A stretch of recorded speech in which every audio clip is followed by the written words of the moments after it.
how to draft your very own patterns. This is going to be good for people who want to like make clothes, armor, cosplay, that kind of stuff. So if you're not a huge cosplayer and you just want to learn how to make clothes, stay in. If you are a cosplayer, welcome. I'm gonna do some slides because it's important to get some background visuals and stuff of what we're about to do. But the stuff that I'm going to show you, I'm not going to show you via slides because that's stupid. Also, I have a dress form right here. I swear it's not just like a random chest is like looking at me. That's because we are going to be doing 3 demonstrations. I say we, royal we. We are going to be doing 3 demonstrations for you. 2 of them are going to be a draping technique, and 1 of them is going to be a drafting technique. Now, right now, those words might mean nothing to you, and that's awesome. We're going to hopefully break down what those mean so that when you get to doing it, you'll feel good. Something I'm also going to make sure that you hit is what kind of materials you'll want to use to do this process, because I'm interested in making sure that you save as much money as possible during this process. Let's get started. Host, can you give me screen share capability, please?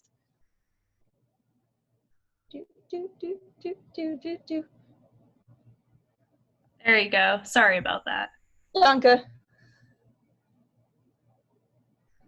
All right. No, it's my fault for not testing it ahead of time. I like 99% of the time I test ahead of time. It's that 1% that always gets you. So just a quick introduction of why you might want to listen to me. I've got now 17 years of experience with making costumes specifically. I have more years of experience sewing, but that experience was mostly in like plushie making, which I don't do anymore because I have learned a new hobby, a new zen, and that's cosplay. I am largely self-taught, so a lot of what I am going to show you has been based on my own experiences as well as what I've picked up from folks who have had classical training by going to various art schools or fashion schools. So much of what I'm showing you is a combination of life hack as well as taking in as much as I can from books and experiences with others. So as I mentioned at the top of our quick little introduction is that there are really 2 schools of thought when it comes to making clothes.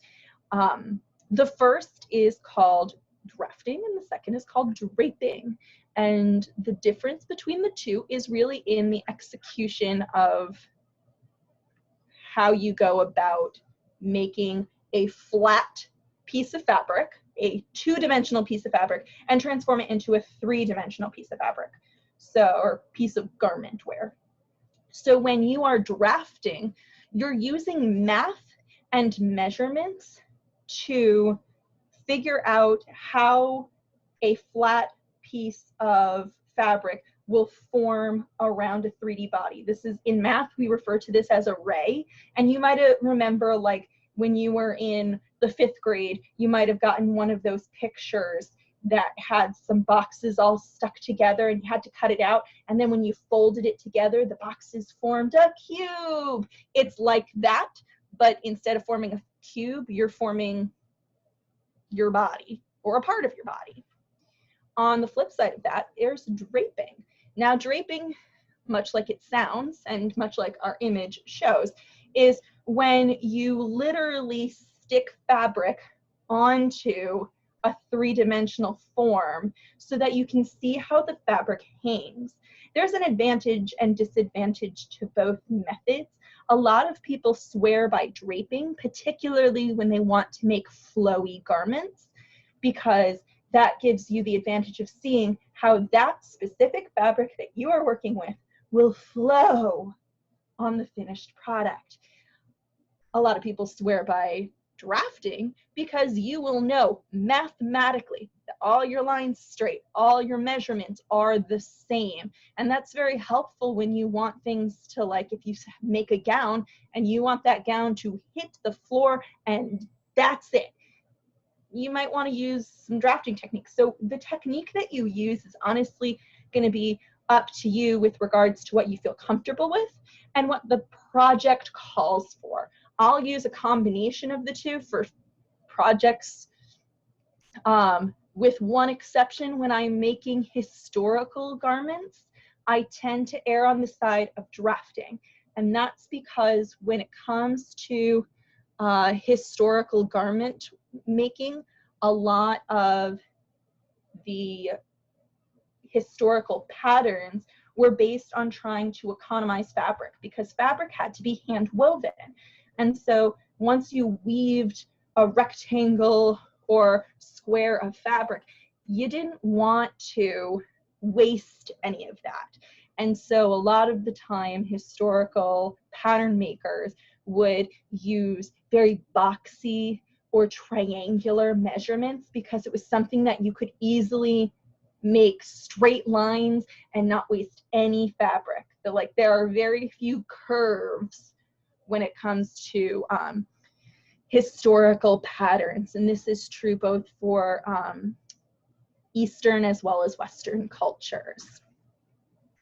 Little history fun facts for you. Sorry to interject it, but I have to.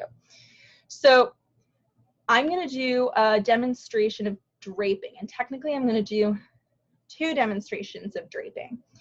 And I have an image here of like a thing that I might want to make. I mean, look how flippin' cute it is. It's a Bulbasaur, like, come on. I wish I drew it, I didn't, but it's very cute.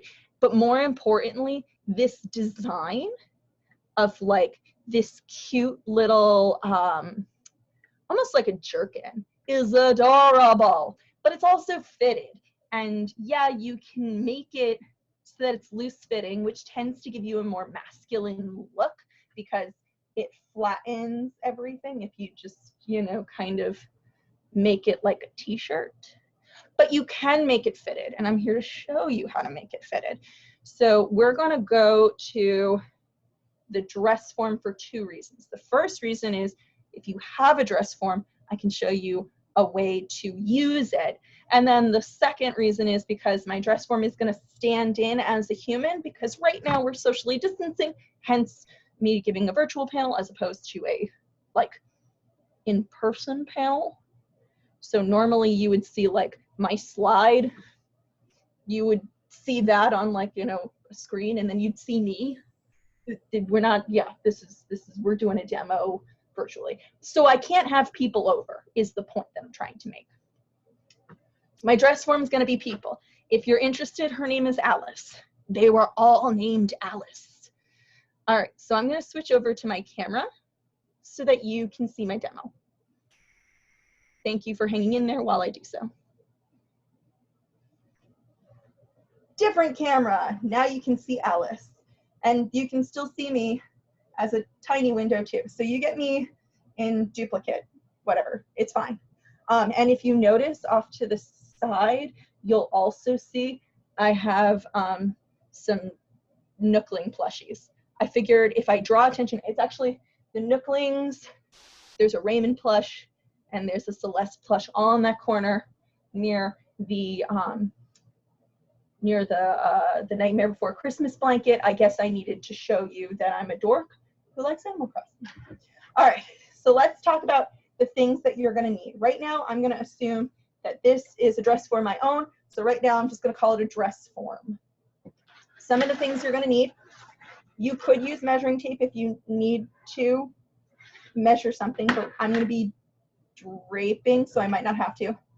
Scissors, always helpful. I use these handy dandy Fisker anti-arthritis scissors. I like them because when I go to cut, I only have to move my thumb.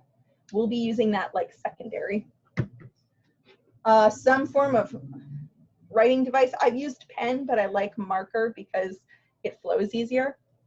And then the other thing that I'm definitely going to use is muslin. Now, if you haven't heard of muslin, it's very important that you learn of it. And the reason why I'm telling you of it is in the past, I used to use my fabric that I wanted to use, often referred to as your fashion fabric. When you use your fashion fabric directly without having a plan or a pattern, you a little bit shoot yourself in the foot, because if you make a mistake, you've now wasted the fabric. Muslin is natural fibers, so it's very much like a cheap cotton. It does not have a lot of stretch, which is intentional, and it tends to be sold very cheaply.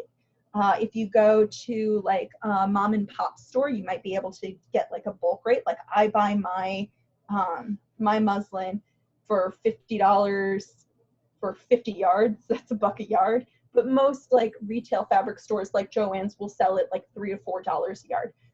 In a perfect world, you get your muslin between $2 and $4 a yard, which is a lot better than your fashion fabric, which might be as much as like, I don't know, the other day I was using fashion fabric that was $36 a yard.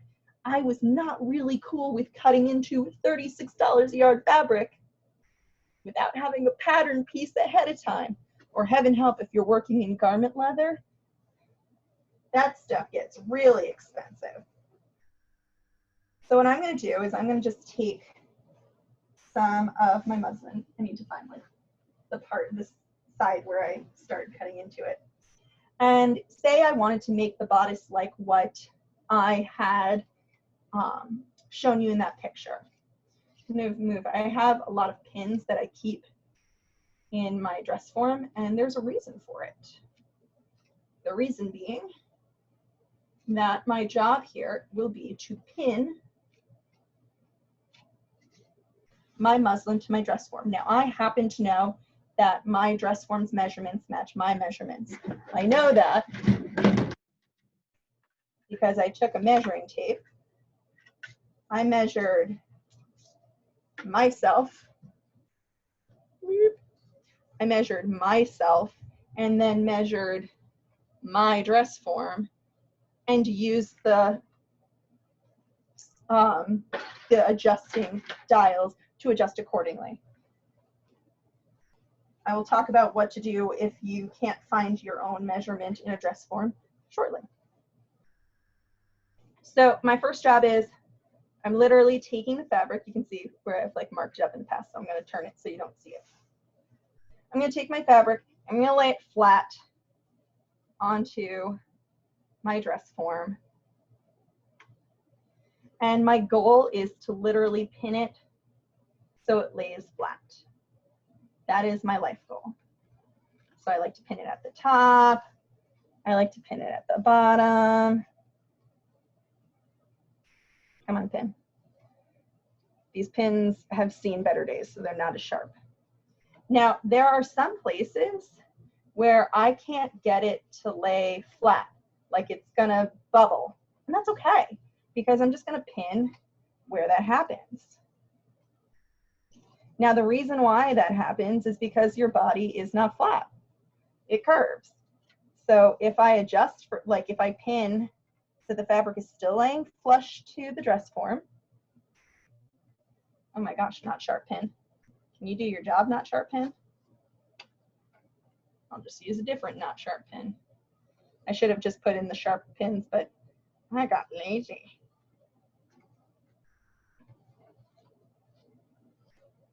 And every now and then I'll find like, oh, maybe I should have pulled this over a little bit. That's fine. As long as your fabric is laying flat. Now, one hint that I have for you is to look at your own physical human clothes, because you'll find that a lot of fitted garments tend to have like a shoulder seam, or they'll have something I lovingly refer to as a boob seam. That's because those are areas that tend to be curvy. Like if you have a chest, you might have a lovely little like curve to it, or your shoulder might need to have an interrupt in fabric. So here's where the use of a marker is helpful, because what I will do is I will mark like my shoulders. I'm marking my shoulders up here. I might mark my neckline, and I'll mark the front, like a front seam. And there's a reason why I'm marking a front seam, even if I don't want to have a front seam. That reason is because symmetry means that like I don't have to care about doing the other side. Our bodies are naturally symmetrical, so I can just enjoy copying over to the other side by just making like this half of my body. And now I'm just gonna kind of mess around here with where I think I want a seam to be. So wherever gets it to lay, where it lays flat. And now I've got like, you know, a front pattern piece. And sometimes I'll even label it F for front. So now what I can do is I can take this down and cut it. I won't make you watch the cutting process because you're going to get to see a lot of that happening in a moment. But I'm just going to quickly cut off screen the piece that I just made. Anyone who came to my panel last week will be very familiar with how fast and recklessly I was cutting fabric. The answer, very fast and very recklessly. My class last week was the cosplay hoodie making panel, and that actually employed a lot of draping techniques rather than drafting, because we frankly didn't need to do hardcore math. All right, so I've cut my piece out. Peace out, man. And now when I lay it, it should lay flat like a second skin to my dress form. And I can just kind of loosely pin it where, so that it sits nicely. Look at that, a pattern piece. So what I'll usually do is I'll then turn my dress form and start the process all over. I'll lay my fabric and pin it so that it lays flat. But one thing I will be mindful of, sorry for the weird camera zoom, is that I can kind of see a tonal difference. I might have to like, I might darken it so you can see it a little bit more clearly. I want to darken this line. This is why I tend to use markers, especially like really juicy markers, so that when I lay fabric, I can see through it through the muslin. Let's see if you guys can see it on camera. Here you go. You can see through the muslin. It's a little challenging to see, but there is a tonal difference. Here's where the line is. It's very slight, but you can see it a lot better in person. But my goal is to lay my fabric again. Stay. When your tripod doesn't want to connect to your camera anymore. That's the mood. So my goal then would be to pin this, and once again with my marker, like once I've pinned it in place, I can outline where my seam from the previous seam ended, and then I can just kind of like build along from there. So that's kind of like my first demo. But what do you do when you don't have a dress form? And that's what I'm going to show you right now. Yep. I'm still going to use my dress form friend, because now I'm going to call her Alice. And this is a method that will require 2 people. So if you live with somebody, this will be easier. If you don't live with someone, I can tell you I've tried it before. It's hard, but not impossible. For this method, you're going to need plastic wrap, doesn't matter what brand, a pair of craft scissors, not fabric scissors. And I like to use duct tape. Some people will use like packing tape or masking tape. I like to use a pretty, I mean, this is literally called duct tape, like it's duck brand duct tape. I like to use it because it's cheap, but has a lot of like structural support. So the idea is that you're going to take your plastic wrap and you are going to wrap it around the body of your body or your friend's body, whoever you're making a pattern for.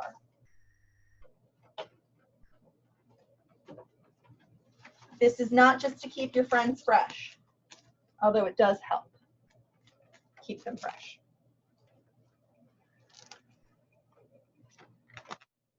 Now, on a real person, they have arms and stuff, and that's fine. You can just wrap around it.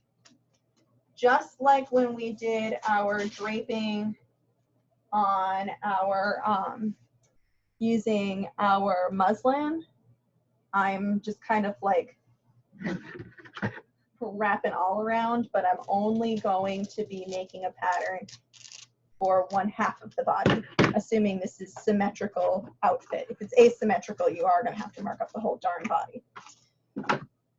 So I've got, you know, a layer of plastic wrap. I'm just going to pat it down so it's like a skin tight situation. So my next phase of life is that I'm going to take the duct tape and I will be wrapping the dress form in duct tape. I usually do this in like incremental steps because I find it to be just like easier. And in order to keep my sanity, I usually put a stabilizing piece of duct tape all the way around the dress form, even if I'm not planning on making the entire thing covered in duct tape. Now, for those of you who have made your own patterns for EVA foam, you might find this familiar, and that's because this is also a great method of making foam armor. I will caution though, please wear whatever undergarment you are planning to wear when you are making patterns like this. And I say that because this plastic wrap is going to sit on the body like a second skin.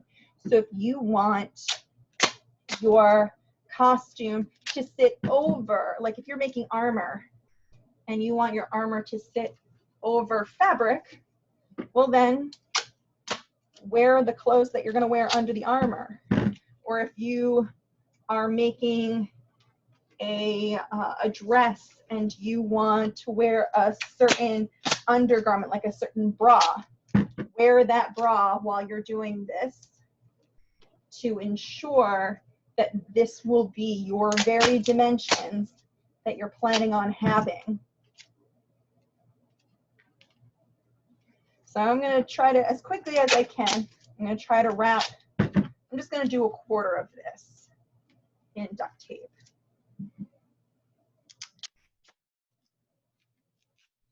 Now, what I always recommend to people is wrap or put more duct tape and more plastic wrap than the area of your body you intend to cover. So if this is only going to be like a boob armor situation, go lower than what you want it to be, because we are going to get to a phase I refer to as the drawing phase, and you want to be able to have a surface on which to draw.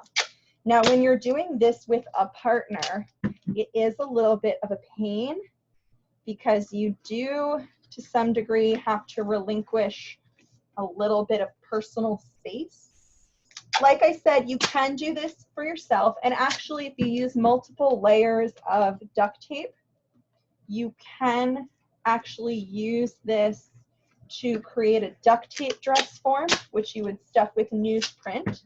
Or you can use the duct tape to make a cotton pattern that you would then stuff with stuffing. But either way, you can make your own dress form that is to your body's dimensions at that time.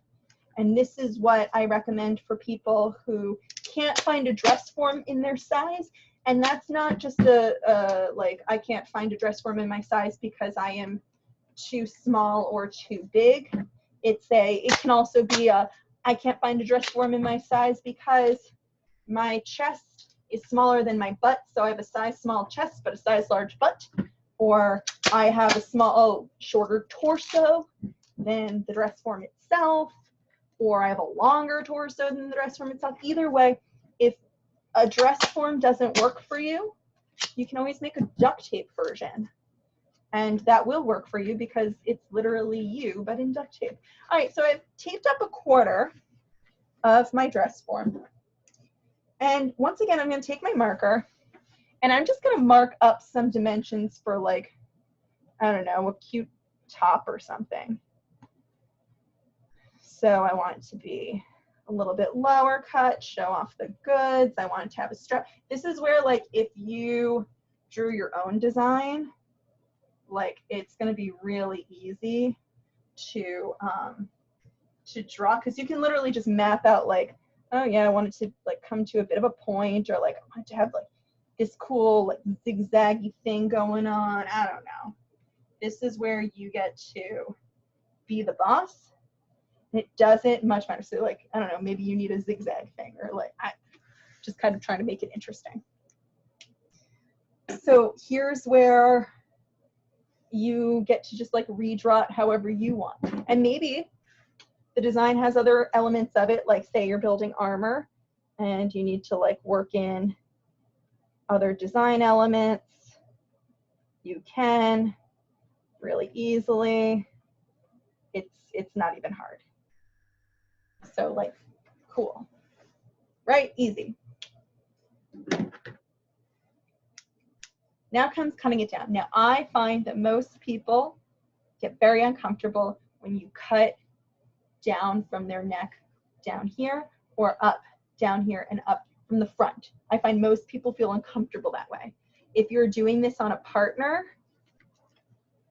cut from the back. Usually people feel more comfortable with that. If you're doing this on yourself, you kind of have no choice. You are going to have to cut from the top down or from the bottom up.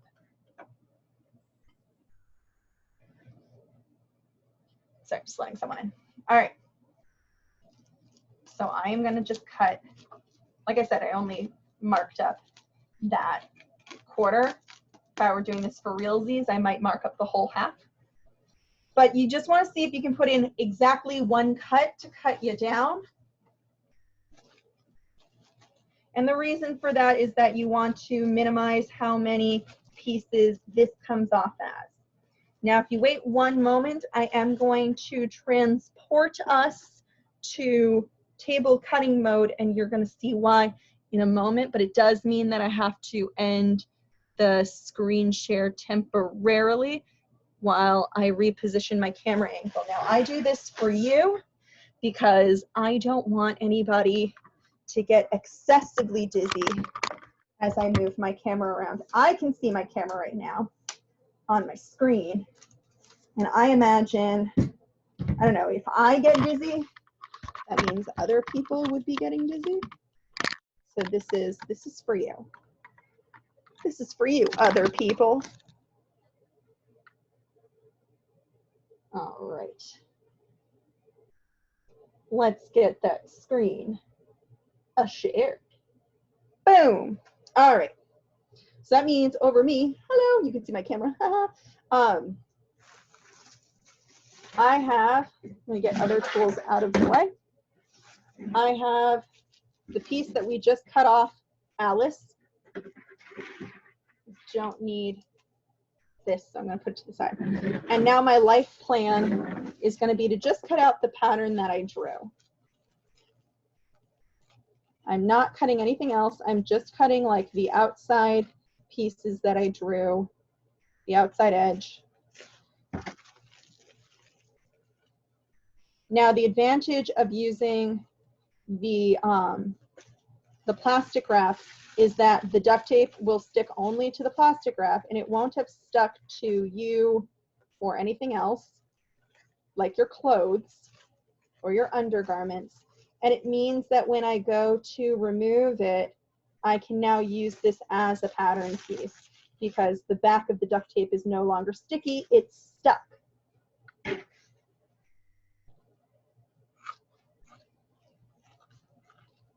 So I'm just quickly finishing cutting the initial pattern out.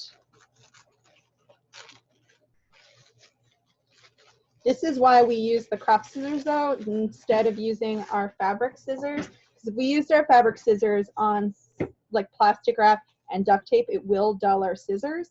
So that's why we are erring on the side of using craft scissors. It's good to have a distinction between the two. If you don't have a distinction between the two, consider getting a distinction between the two. All right.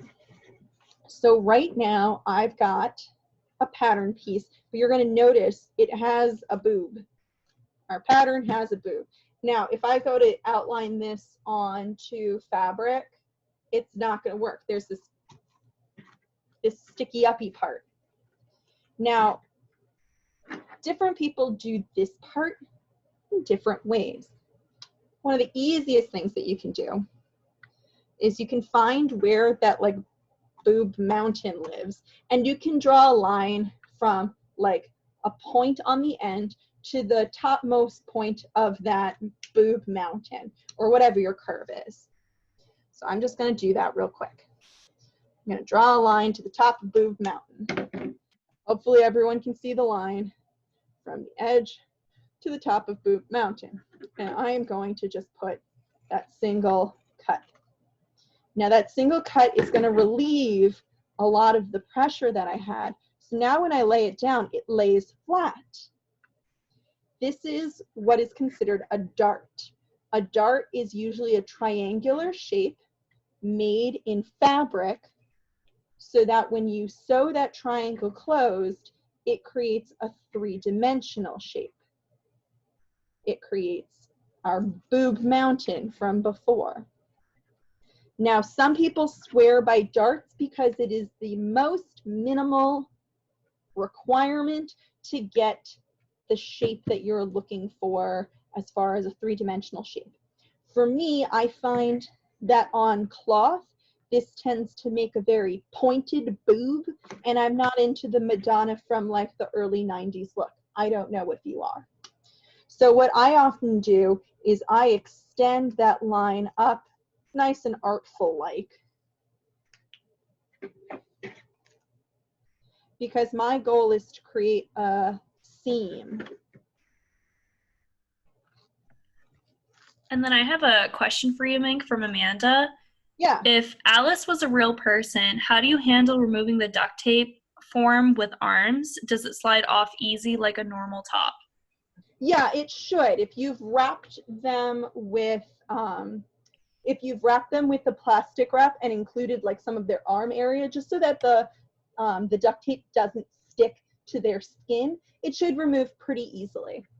At this point, I've done a variety of different duct taping of people's, and usually when it comes to removing from like the back of a person, we just kind of remove it like you're taking off a straight jacket. One thing I will say is that when it comes to drafting or draping patterns using duct tape on a person, I tend to do it piece by piece. So I'll do like torso separate from arm, just to make it so I'm not overwhelming how much I'm wrapping a human form in, because that is something to consider. There was a time when I had my boyfriend wrap the bottom half of me in duct tape because I had made what's called digigrade legs. That's when you have foam on your knee area, like your upper thigh and your back calves, to make it look like you've got an animal back leg. It's very popular in like fur suits. And I wanted the fur to sit on my digigrade legs very snugly. So I had to use my under pads and stuff of my padded legs. I had to wrap all of that in duct tape and then mark out where like the fur markings were going to be. And that kind of made me feel like really intense claustrophobia. So you want to be mindful of that when you're doing this on a partner, just because you don't want to trigger them in any way. So that's why I find doing like torso, arms, you know, waist down, those are like good ways to sort of mitigate that claustrophobic effect. You also want to make sure you're doing this in a well breezed, lower temperature room, just because this stuff doesn't breathe. They might get sweaty. So now I've got my pattern pieces ready to rock. I've got a front piece and I've got part of a side piece. It's always helpful to label them, and this is why I use like letters of the alphabet. And if I'm worried that like this S looks too much like this S, I'll even put like an arrow to show, this is S for side, to show like this side up, because you might forget. And as your patterns get increasingly wacky, you're going to want these orientation marks. I know for EVA foam, a lot of folks will do what's referred to as a registration mark, which is where they put like areas where this lines up with that. So when you pull it apart, you can see like, oh, these lined up. You can put registration marks on these two for even cloth, just whatever helps you, because this is all shorthand for you.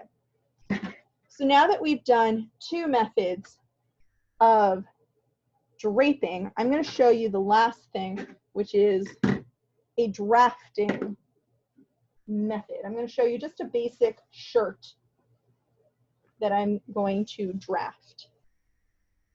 I'm going to get a good amount of muslin here on the table. There we go.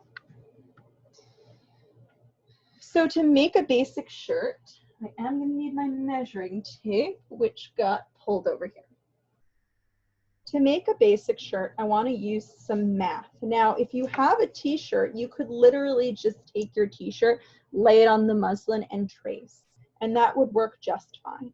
For me, I'm going to measure out my neck hole.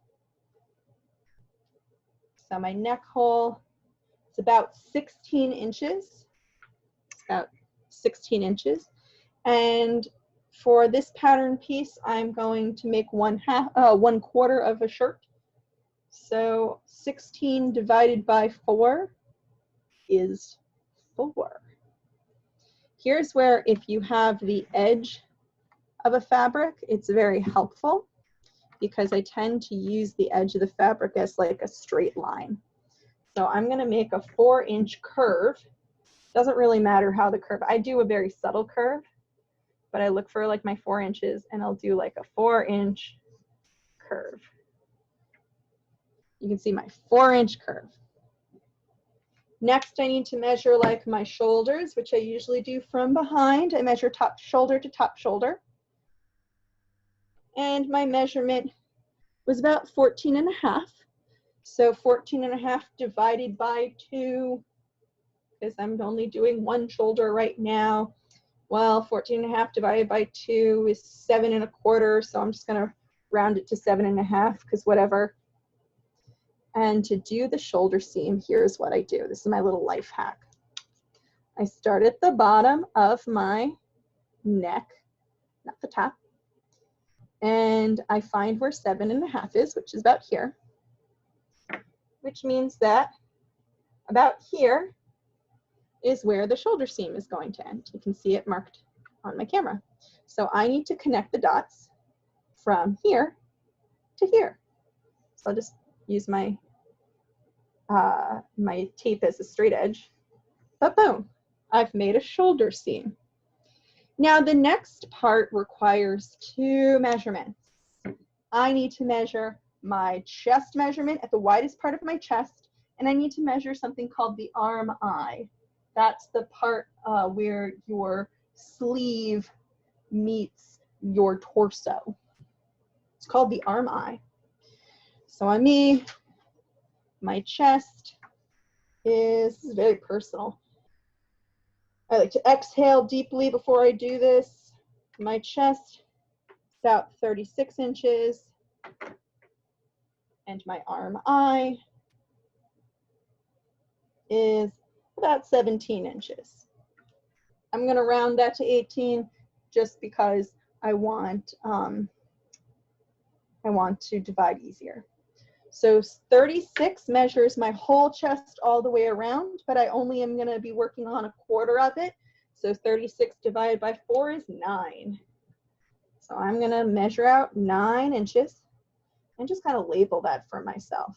I'm going to measure that kind of wherever, it doesn't really matter, but like pretend that there's a line at 9 inches. This whole darn thing. Ooh, I'm going to make it darker so you guys can see it. There we go. That's like approximately 9 inches. Now, for my arm eye, I'm going to start at my end of my shoulder seam. And let's see, 18 divided by 2 is also 9. Hey, that was convenient. So what I'm going to do is I'm just going to make like a little arc, like so, with my measuring tape. Now, if you have, there are fashion rulers that have this kind of built in and baked into them. So you can buy those rulers and have this arc kind of like done for you. But it really doesn't matter if it's not super precise. It will be kind of like good enough for government work, as they say. All right, so I've made my 9-inch little arc.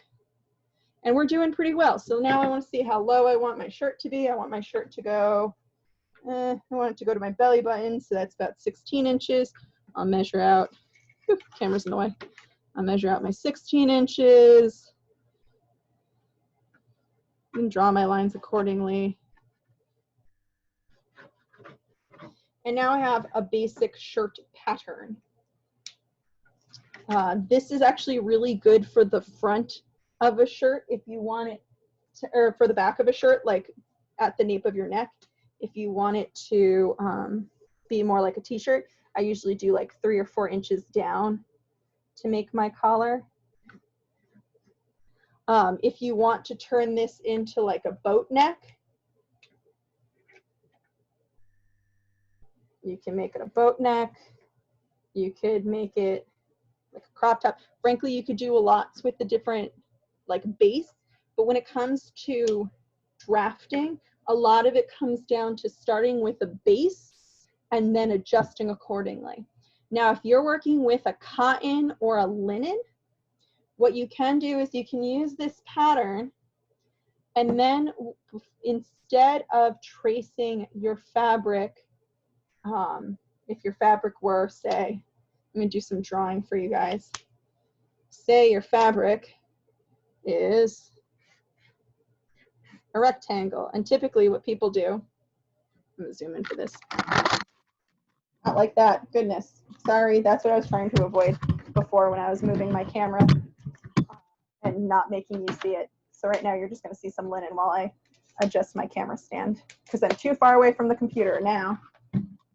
Sorry for making y'all dizzy.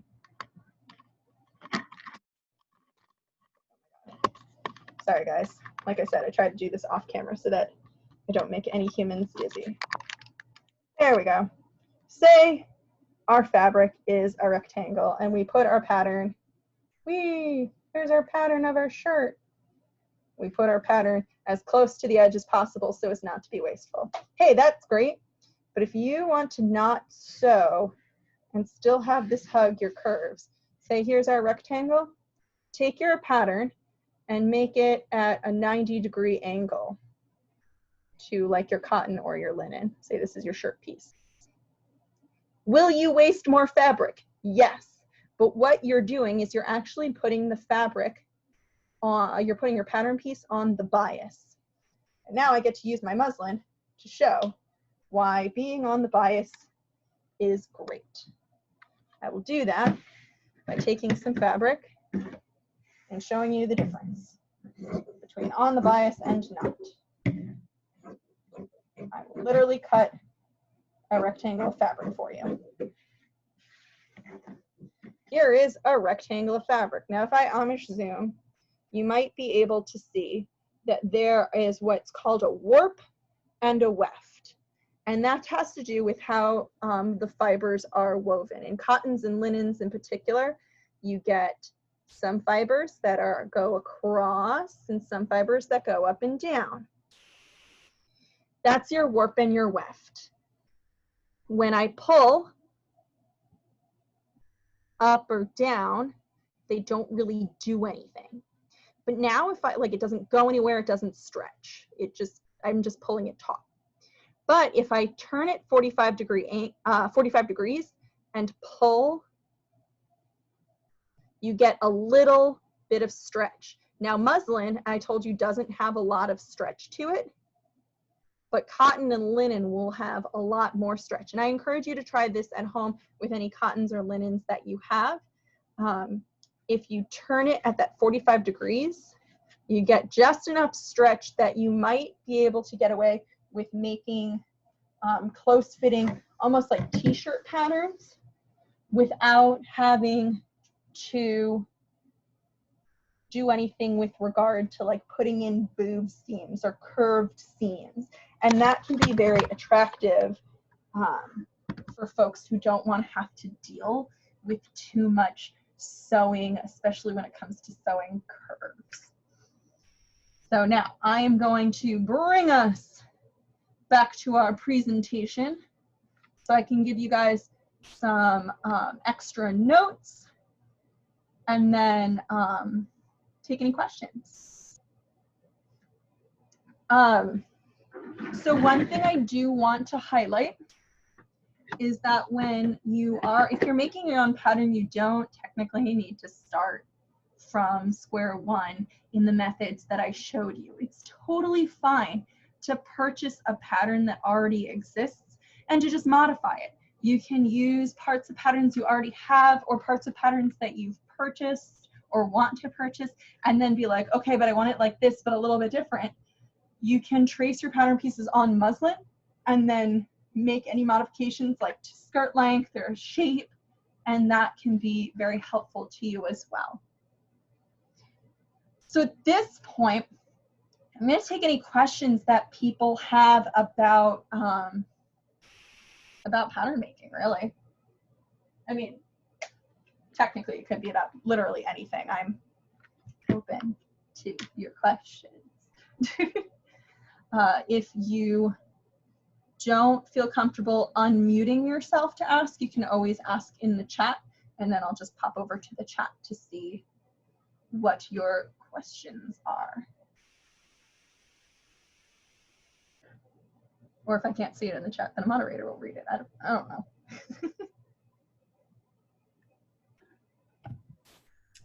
Maybe, do you have any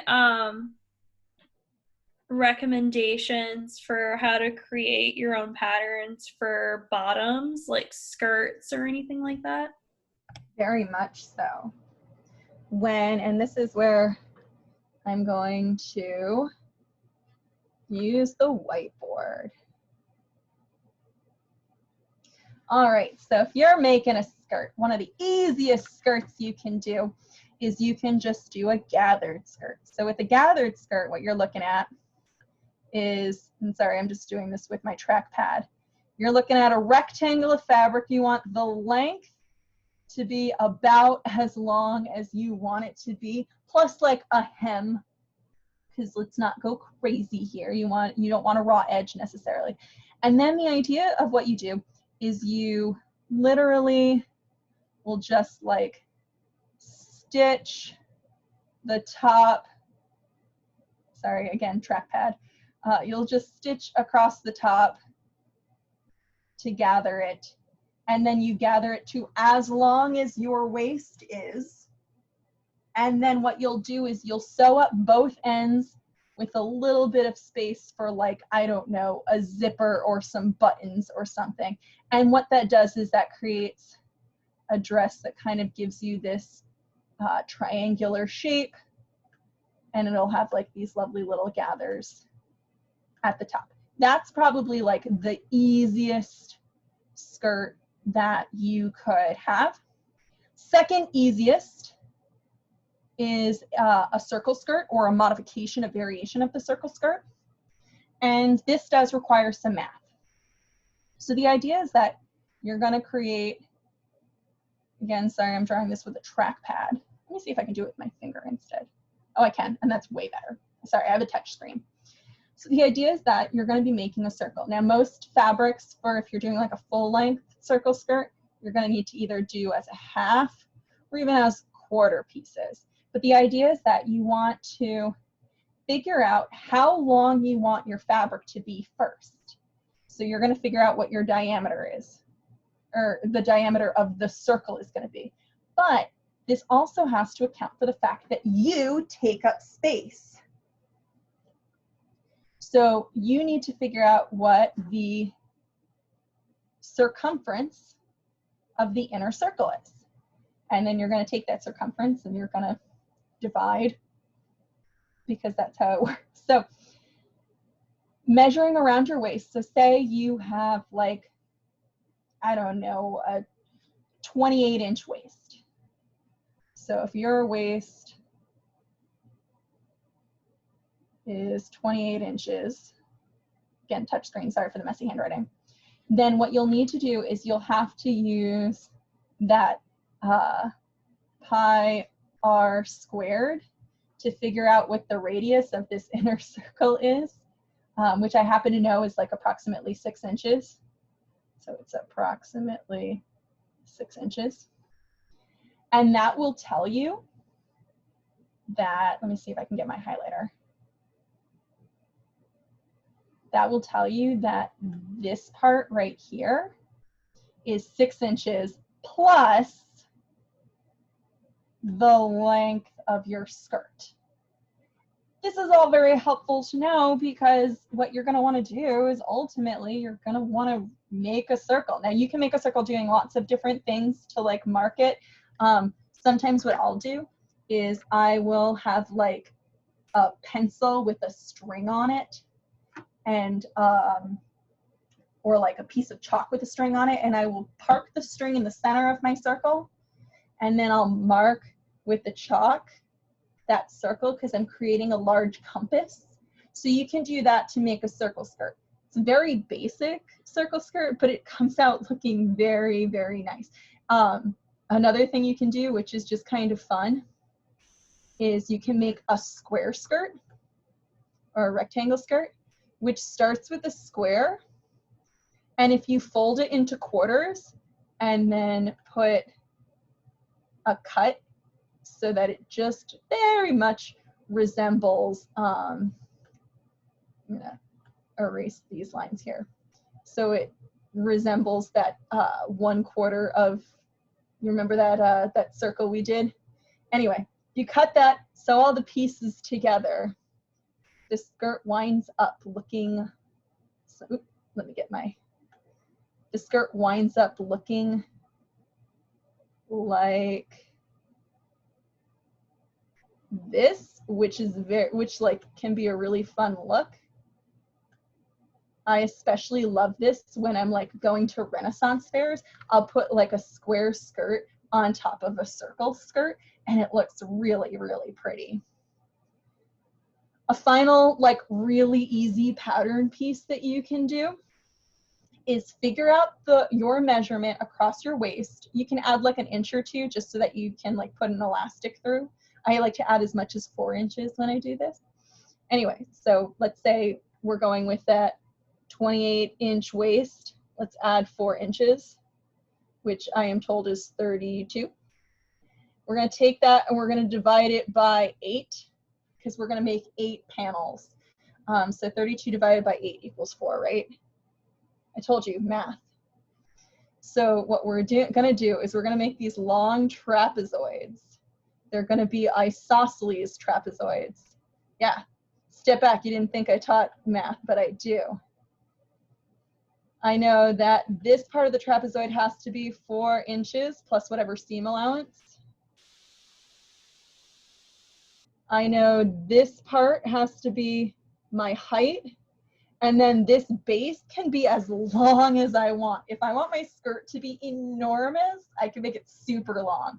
Usually I make it like, I don't know, between 14 and 20 inches because that's bearable. But the idea is if you make 8 of those and sew them together, then you can make a very functional, like Renaissance-y skirt, and it looks really dope.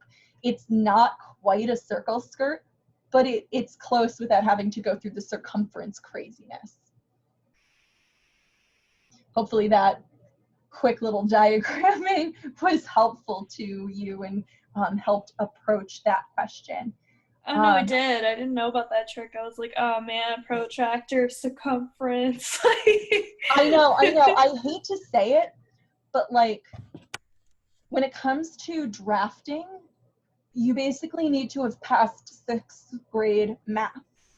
I know that for some of my more elaborate costume projects, where I knew I was going to be doing like a lot of drafting, so like perfect example, I made a circle skirt that had ruffles going from bottom all the way up to the top, which basically meant that I needed to sew ruffles in concentric circles going from bottom to top. So I measured out how many inches are going to be in between so I could calculate the circumference.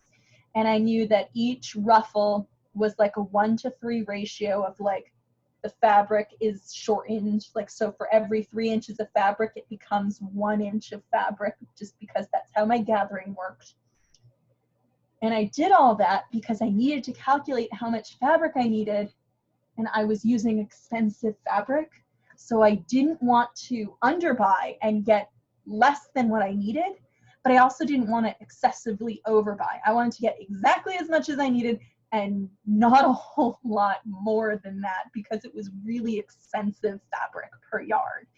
So in that way, drafting can be very helpful because you can then calculate the area, and then you can use the fabric, like how many inches on the bolt, to help you calculate for the missing length, because you have the known width. And I know that that sounds really geeky. And one time I filled up like 2 full pages of paper with my calculations. But let me tell you how flipping book smart I felt when I filled up 2 pages with math calculations for the fabric amounts that I needed, and just like came up with a number, and it worked perfectly. And there's nothing more satisfying than when you come up with that number and you're like, suck it, 6th grade math teacher who said I would never amount to anything. But also at the same degree, suck it to 6th grade me, who is like, when am I ever gonna use circumference? And I'm like, oh no, all the time. No, I use it constantly. My life is a sham. So now you too can math, because you'll have to. I love it.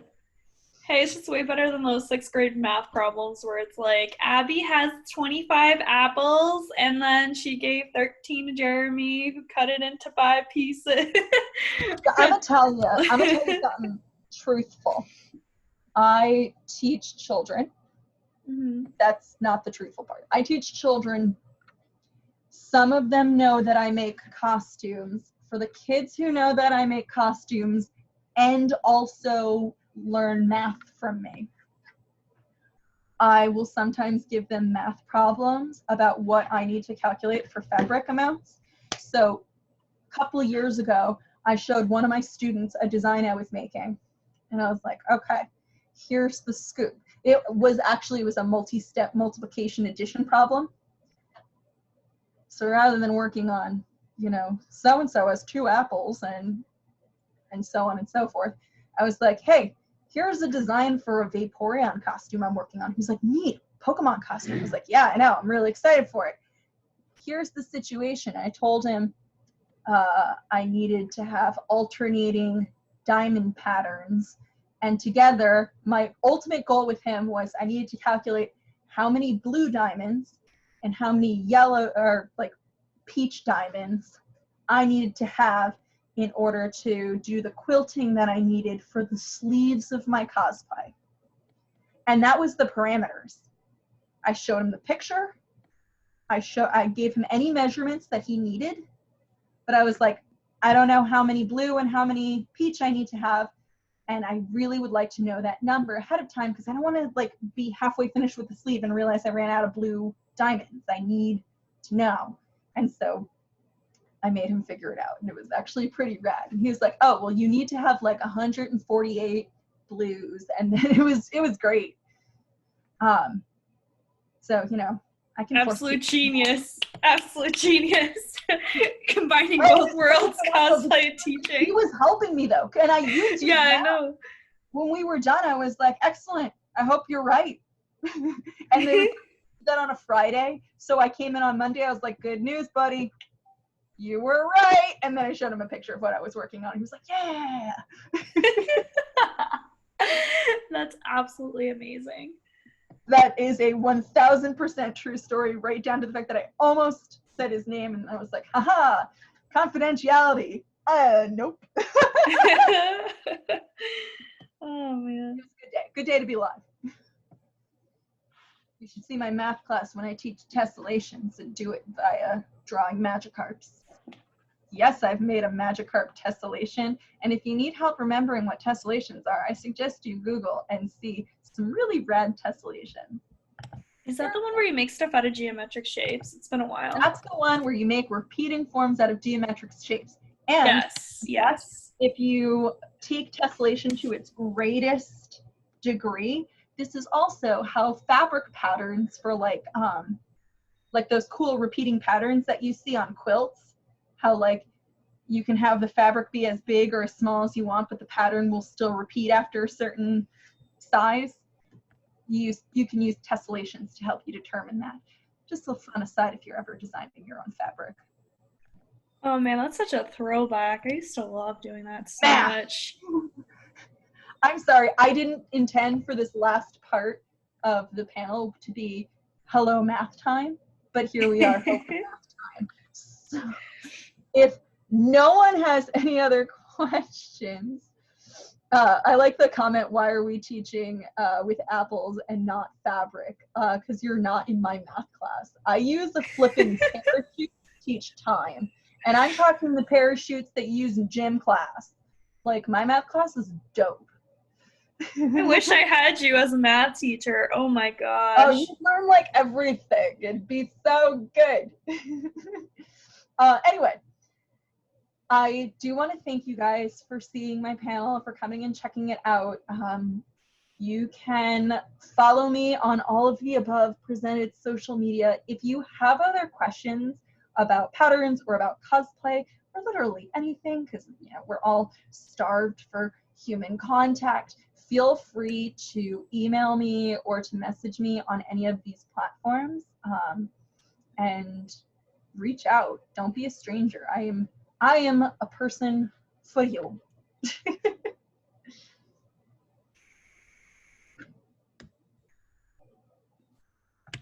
Does anyone have any last questions?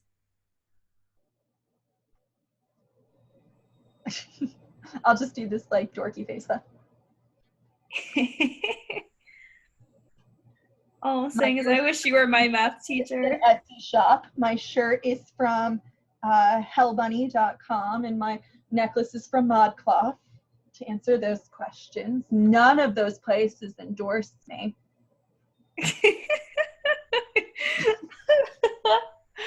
Oh man. I wish they would though. Especially Hell Bunny. They have very cute fashion. I was noticing your shirt though during your panel, and I was like, "That is so it's cute." a full-on dress.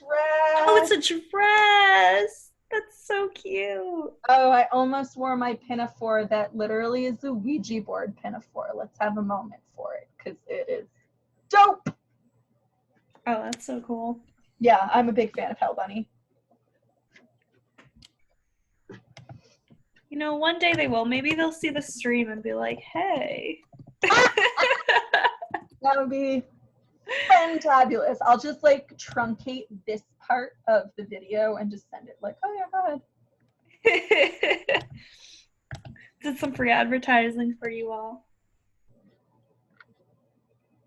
I like the careful washing the dress so you don't summon demons.